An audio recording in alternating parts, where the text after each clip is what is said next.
God open our eyes, open our ears, open all our senses to his presence in the world around us. Amen. Well, although Proverbs is really intriguing, I had already decided I wasn't going to use the readings. I spent Friday evening and all day yesterday down in St. Cloud at the Episcopal Church in Minnesota's convention. The theme of the convention was engaging God's mission through engaging all God's creation. And that will be our theme for this year throughout the diocese. Just like our theme last year was about hunger. And can you just repeat that thing? Yep, it's sort of long, so I'm going to repeat it about 4 times. And at the end too, so remind me.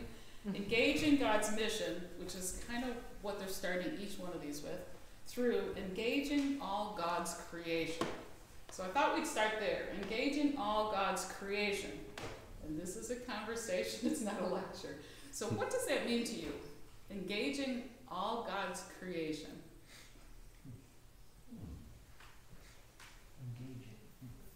To me, it's not just talking amongst ourselves, but engaging everyone, making this a huge community-wide conversation. Yeah. That certainly was where the convention was going with it. Yeah, let's see, a welcoming prayer is welcoming whatever experience you have in the creation. So you need to, first of all, have experiences. You need to have people around you and things around you and things to do. So, and all of these experiences that come into your life, you welcome them, and hopefully you don't say, well, this is bad. You say, well, this could be good. And so that engaging the creation, people, everything, and then welcoming that and seeing what it does to your life. Yeah. So that's what I think it is.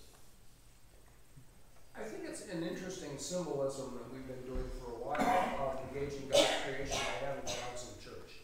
Now that may sound a little trite, but we bring the dogs in as dogs, not as something else. We don't expect them to, join in the prayers, in our sense, and yet, we are engaging God's creation at its own level, at the level in which it's created, and that was what came. Yeah, as you're saying that, that sort of connects with today's gospel. Set this little kid in front of you and say, unless you can welcome this, which in biblical times, the chance of that little kid making it to adulthood is what, 1 in 4, I think. So, yeah. Well, our environment, how we're now conscious of, we've got to protect our forests and our waters and part of this gift to us, and now we need to work on saving them. So let's go off of that, which of course is part of what we're doing here.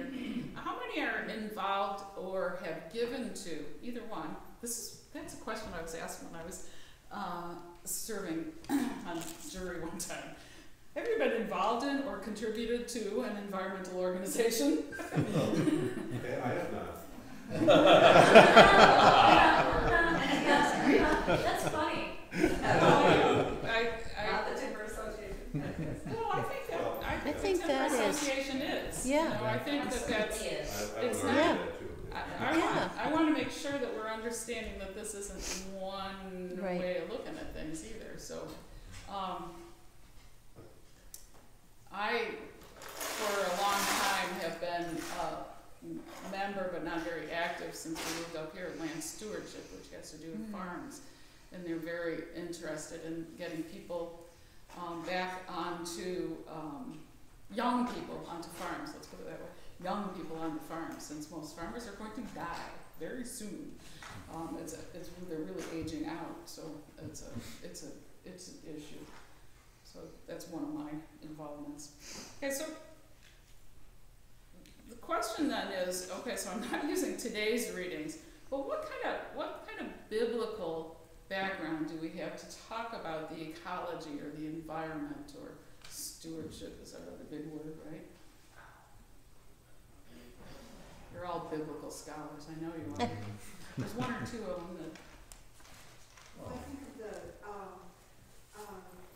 man who's told to, cut down the vineyard, and he says, well, let me go in, let me, mulch and, put manure on it and see what happens, and if it produces good, yeah, but if it doesn't, well, okay, maybe we need to start. yeah, let's take care of things before we destroy them. Yep. Well, the question about in Genesis, what does it mean to have dominion?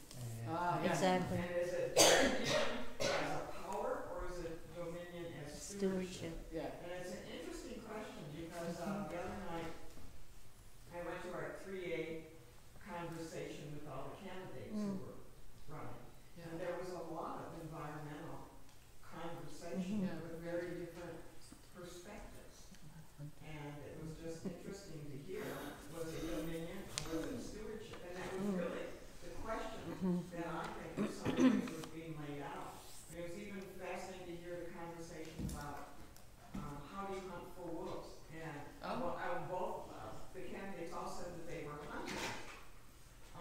But one candidate said, well, it's different when you shoot a wolf because it's a social animal and you destroy the pack. Oh. And the other one said, well, I just believe in hunting. I mean, those are very different kinds of responses. So I think it's that question back to Genesis about what does it mean to have dominion. And the 3A debate the other night was a really interesting conversation about the environment. Yeah, it was. Interesting. I kind of noticed that about the candidates that some of that is some of their top things. Well, in preparing for this conference too, one of the other things that I read regularly is Christian Century. And the Christian Century last week had this article called Soil and the Soul, which actually it's a little bit of an historical article, and it talks about how when churches became interested in, it was called Soil Sunday apparently, which I don't remember. It was before my time. And by the 70s it had been forgotten, and then we ended up with Earth Day as a secular thing. But the agrarian movement still has its footprints around in the Episcopal Church anyway. There's rural granting organizations that come out of that. But if we don't in this congregation do a rogation blessing, which is what we did in my congregations to talk about the environment, use Rogation Sunday to talk about the environment. But so there's some of that background. But then our speaker was a woman from Interfaith Power and Light. Interfaith power. And it's supposed to be, either one of those words, take them any way you want. She's an Episcopal priest who started this organization as Episcopal Power and Light, and it is an organization that's working on global warming. And she was interesting. I went to the Earth Keepers dinner on Friday, and she talked some in there from California, and California is burning. California is on fire. So they're pretty concerned about global warming. And we are too, as our climate changes, even our trees are changing, our foresters are telling us, and things like that. So global warming, I would say, was a kind of a big part of this. Interfaith Power and Light, and I've got some of their information and some good resources from them to have conversations about what that means. But one of the workshops that I went to was really fairly inspiring to me because I had no idea it even existed. It's an organization called Fresh Energy, and they have been working for years on alternative energy solutions. And she did put a picture of herself up there with Obama and the president of XL and other people who went and did this, and I cannot remember the name of the act, but it's essentially phasing out coal plants. That's been signed now, and we know this one down the road is going to be phased out soon. And part of what makes that possible is alternative energy, and so she was talking about wind power in Minnesota and solar power in Minnesota. And apparently Minnesota is now one of the top wind producing states, which is interesting. And Iowa, yeah. And part of North Wow, Dakota. okay, so I have all these birding friends and I'm concerned about wind generators and birds, and so no, Audubon was with them because these new wind generators, they're so big and they go around so slowly that the birds have a chance, and they shut them down when birds are, Migrating. migrating, that's the word, are going to be going by. Migratory corridors. They shut down during the migratory. Yep, yeah, they do. And they don't put them on pathways, like you're never going to see them on the Hawk Ridge and Duluth. They're never going to be there, even though the wind there would be fabulous to harvest, but it's not going to happen. And then the other piece of information was like, what? I had no idea. Since 1970, the price of putting in solar, has gone down 98%. Some people are nodding, they knew this. And like since 1990, it's gone down like 60%. So I remember saying, well, we're not going to do that because it costs way too much. It still has a, just like anything else that you change, you're not going to reap benefits from it right away. But she was also talking about on a worldwide basis, solar and wind are making power available to people who have not had any power, like in Central Africa and places, that are much neglected by our idea. And of course, get power and immediately get telecommunications, and suddenly our world shrinks unbelievably small. So she was a very interesting person. One of the things that that I think this congregation has is a lot of resources. Howard, actually, I was kept talking about you because I remember I went to your talk about how the lumber company has changed over the years, and there's so many people involved in industries that have been here for a long time. I used to work among farmers, dairy farmers in particular, and dairy is one of this huge farm program. It's kind of a huge honking mess. But farmers are one of those groups of people that 2 generations ago, to be a farmer was to be poor, basically. Now farmers' kids go to college and they can actually look at new cars. That is because of federal programs. But then again, there's this sort of backside of commodities programs that is maybe not that good. And so there's all this breadth of possibility. And then one conversation was about justice issues. And so one of the factoids in there was kind of an obvious one, but as your income goes down, the percent of your income that goes into energy goes up, just like with food, and housing, and health care. And so it's a justice issue also. And today being Peace Sunday, I think it's a peace issue too. I think that the world is moving on to a place where issues of the environment, farming issues, logging issues, all of those things are going to be mining issues. Could we have a conversation about mining?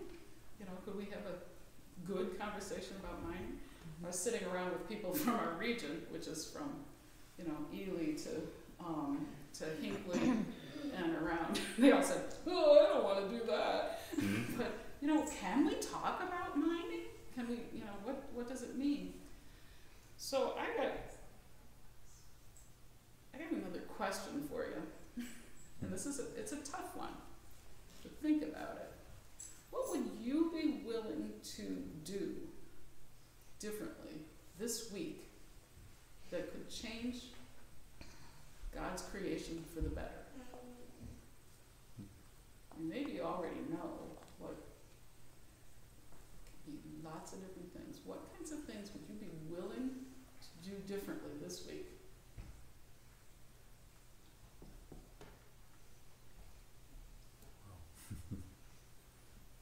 This is not a rhetorical question. No, it's not. I'll give you an example for me. I am addicted to sugar. Sugar is not necessary in my diet. And it's probably not the best way for us to be using our farm resources. Could I cut back on sugar as a way to be taking care of the environment? It's kind of a simple one, but. How about adding something to it? Oh, yeah, okay. Like adding some art to the to the world or something, because that would be something that I. Yeah, what can we do as a parish? What did they? That was my last question. Don't do that. Okay. Oh, sorry. No, but I do want to think about that what could we do as a parish too? So, yeah. I can cut back on my electricity usage. Yeah. Instead of using my dryer so much, hanging my clothes. Hanging your clothes out, yeah. When I found out it was 1 gallon of water to grow 1 almond, Bless you. I started to not eat almonds. I love almonds. Yeah. And I read that and I actually verified it. I thought, my gosh. you know, Me I too. And I was drinking There's a water almond milk. shortage. Yeah. And so I stopped eating almonds because I didn't want to have it where the girl. Yeah. There are those crops. Are you giving up California wine also? On the flip side of the almond issue, I drink almond milk, and I got berated by a friend for doing that because of the water issue. But do you know it takes 660 gallons of water for one McDonald's hamburger? Oh, yeah. Oh my And gosh. the dairy industry, and the meat industry. Yep. And we can't support that anymore. And so we quit eating meat What here. are the other little things we got, or, we have these sort of displays. Can't cut it. Well, I think the best thing we can do is, and this is a very gutsy and probably ill-advised Go for it, Howard. year of the Episcopal Church, because there's, you drift very quickly into the politics of the environment and Right. not just the environment. And if we're gonna be engaged, during this year, it should be for information only and bringing good facts and not our politics and rhetoric. Right. Because it can be extremely divisive. Yeah. It has He been, well knows. as I Yeah. well know. Yeah. But, if we leave our preconceived notions, at the door and come in with an open mind and just listen to, because there are, if you only know about the gallons of water for almonds, you don't know about the gallons of water for other alternatives. Yeah. I mean, there are choices, usually no good choices, so it's, that's why. Yeah, Very no, I quickly, totally agree, and I think that one of the things that we often do is do, and this is gonna be, and we'll all go solar or whatever, and and then you're a bad person if you. Yeah, but then if you can't have a business because power's too expensive, Right. then it's not very good. It was the thing about solar going down in power and XL going to looking for solar farms because they're finding it's gone down in cost. One of the facts is that power companies are not the ones who should be setting their policy because they don't have skin in the game. They're in the middle. They get to charge whatever the cost is. Well, what would also be good is if the church could, if like what Howard was saying, if we got information from people that was real information instead of, like the dairy industry saying stuff, and the meat industry, and the almond industry, or everybody saying, everybody that has, we all get such slanted information that's not true, and they take studies and twist them around, and if we could just have. Does the Episcopal Church have people who we have people in our community that could bring that awareness to us about different things that are in our own community, but does the Episcopal Church have something that we could invite up to talk to us about? Yeah, we do. Beth, you had your hand up. Well, I guess one of my concerns is that you can do these little steps, but they have chain effects. Yep. Way down the line. Yep, like the And, almond thing. Who are we putting on the work? What is the law, where's the chain end? Because I know people were concerned about child labor, and so, Nike and some of those places put child labor, and then those They children went to start. the street, right? Yeah, and they were in the streets, and it's like, and then, if you don't do the schools for the children, or, you know, there's just so many little, it sounds great to just not have child labor, but then if they're gonna starve to death, how does that help? You know, so what is, you know, if we cut back on this energy, but then, you know, who's living off of those almonds? Who's, you know, what is the rest of the story? There's one of the things that I liked about this woman with Fresh Energy, because their organization's very concerned about that stuff, and have been gathering data about, you know, as we go off of coal and those jobs are going away, we're actually adding more jobs in solar industries than we're taking away in coal. So they're not the same people. No, you know, they that's are. the thing. But It's not like you're getting a coal miner. Yeah, You're but talking that- solar We're gonna energy. go into it. You know, I mean, that's true, but we don't make, I'm trying to think, we can't be Luddites about it either. The world changes and technology changes and such, and people will be put out of work as the world changes. Yeah, Dave. I think it's real important and our responsibility to take the time to have a conversation with their children. They're the next generation, and we need to involve them and educate them so that they can carry on what we hope they do. Yeah. Hillary. Well, I don't know. I have a little issue with this because at some level, what makes a faith community different than Freshwater Action or other kinds of things? First of all, that's one question.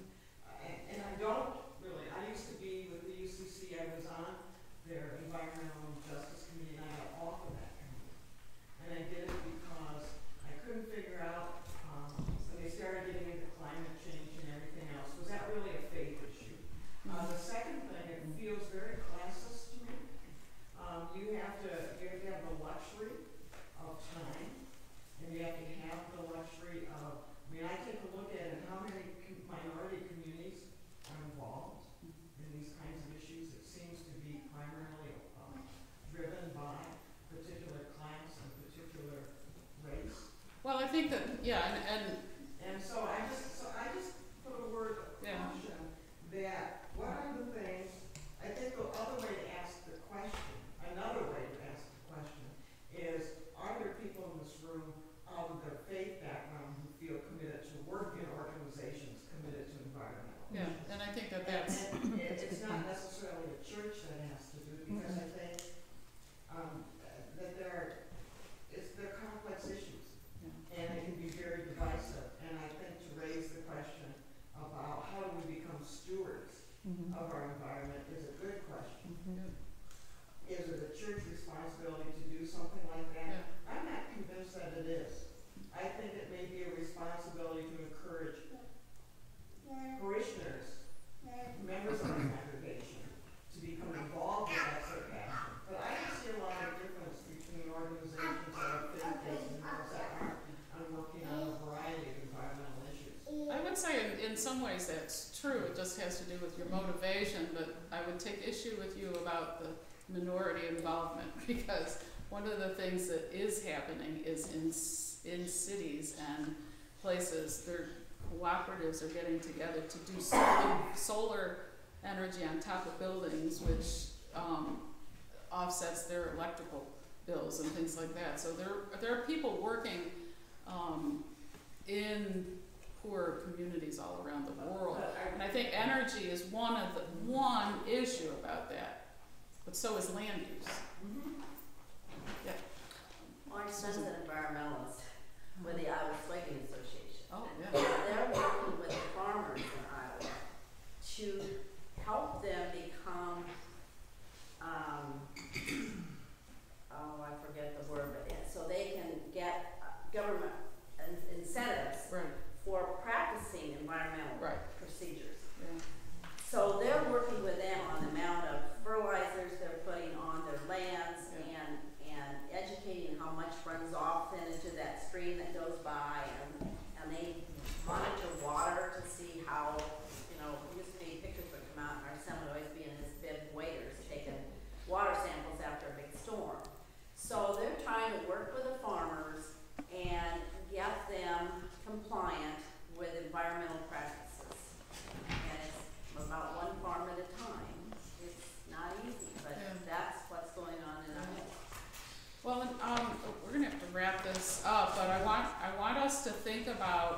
what we can be doing as a congregation. And one of the things that I'm hearing several places is a conversation that we could have in a well-organized way.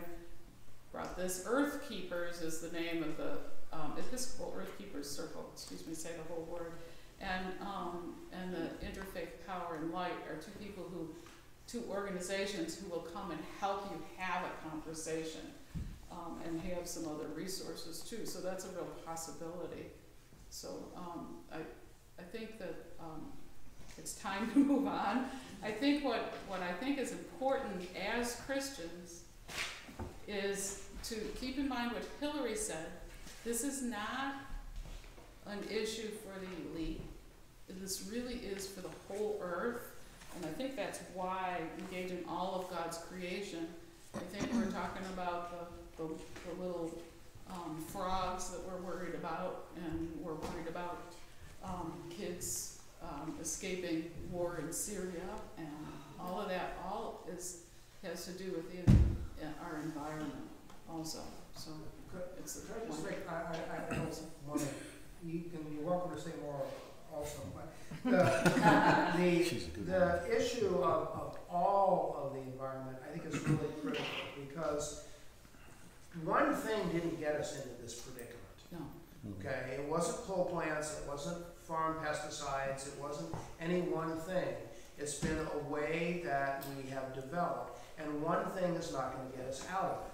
My changing my light bulbs to more fluorescence or getting a wind generator, none of those single things is going to get us out of it. And so we do have to look at the whole picture as best we can, and we don't have the mental capability to do it. On the positive side, in medicine, we're beginning to find that sometimes using a lot of little doses of stuff works better than a whammo dose of something big. Okay? And it may be that instead of looking for the whammo dose of something big, we can start looking at some of these little things that we can do and talking about them. And I think that's positive. I think it gets overwhelming sometimes. That's all. Well, I think let's continue this coffee hour. I'm going to end with my metaphor for the environment. When I first realized how otters lived, we live as otters, but we can't move upstream to clean cups. So we need to live in our environment, and so do the otters. Once they mess the whole river up, then they move on to a different river. So we can't do that anymore. We have to clean this place up. Thank you, Carolyn.